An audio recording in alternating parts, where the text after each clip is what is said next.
Fellow pilgrims, I want to bring you a special revelation. You discover that this scripture is full of mysteries.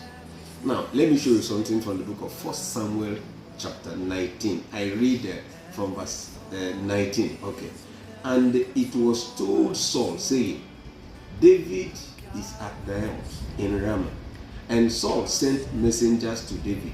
And when they saw the company of the prophets prophesying, and Samuel standing as appointed over them, the Spirit of God was upon the messengers of Saul, and they also prophesied. And when it was told Saul, he sent other messengers, and they prophesied likewise. And Saul sent messengers again the third time, and they prophesied also. Now, then went he also to Ramah, and came to a great well that is in Seku. And he asked and said, Where are Samuel and David? And one said, Behold, they be at Naioth in Ramah. And he went thither to Naioth in Ramah, and the Spirit of God was upon him also. And he went on and prophesied until he came to Naioth in Ramah. And he stripped off his clothes also, and prophesied before Samuel in like manner, and lay down naked all that day and all that night. Wherefore they say, Is Saul also among the prophets? Now, gentlemen, when people see what they should look up to, we don't ignore it unless you don't want to move forward. We Christians and priests of this generation, the Bible calls us a royal priesthood. Here we saw a man standing as a priest to the church of Israel.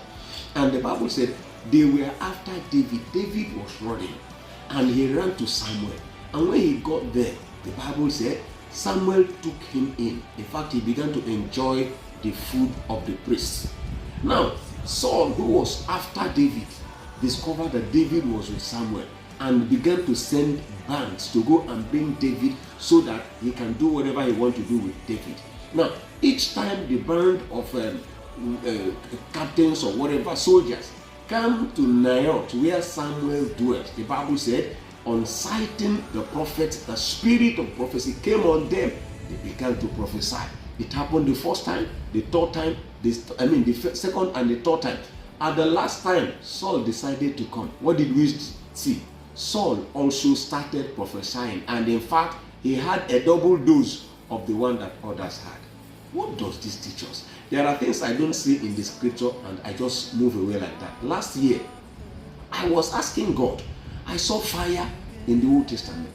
When the fire came down in that time of Elisha, the Bible said the whole false prophets and all the others, they took their sword and said the Lord is God, and they went after the head of all the false people who were standing by Ahab.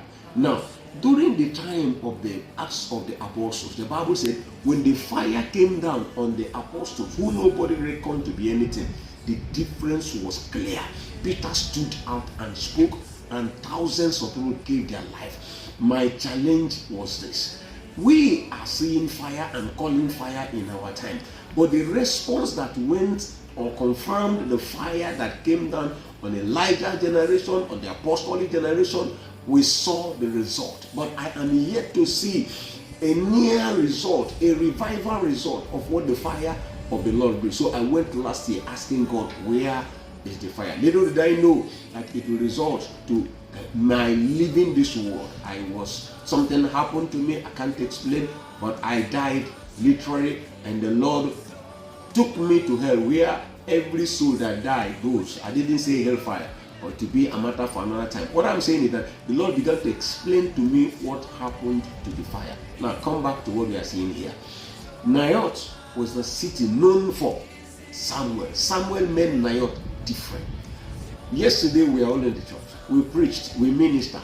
Now the fact is that how conducive, what was the kind of the atmosphere? What kind of atmosphere do we leave people that come to listen to us? People come out of the church and all they have is an excitement of celebration, an excitement of having met people, made contacts and all that.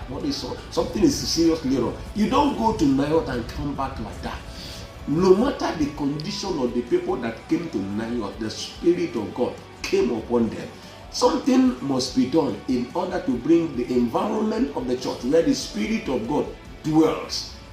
And so, since after the program we had that God began to expose us to what we should do in order to take hold of our soul and make way for the fire of God to descend, we started this project of intimacy class.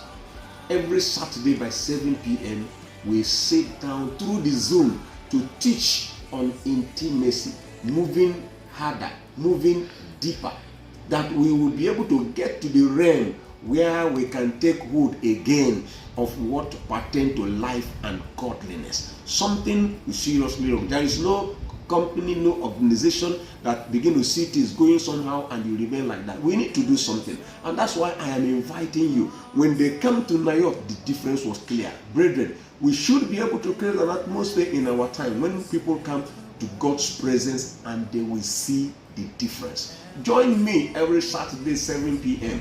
Let us see. You will see a clip of the recorded messages. Mysteries are being unveiled. We cannot just explain ourselves away by whatever is happening in our time. There is nothing that is happening now that never happened before. It is only a difference of magnitude. But hear this: when their sin abounds, grace of God abounds too. Let's just stop explaining ourselves away with every reason that we think we have. We can create a Nayoth atmosphere around us in the ministry. I call on you. We need to find out the reason and listen to this. God is always ready. When people ask him any matter concerning heaven, he can explain. Let's together see what has happened to the relationship with God that will be able to create a Nayoth atmosphere around us. Every Saturday, 7 p.m., meet me on Zoom so that we can share together. God bless you till I come your way again.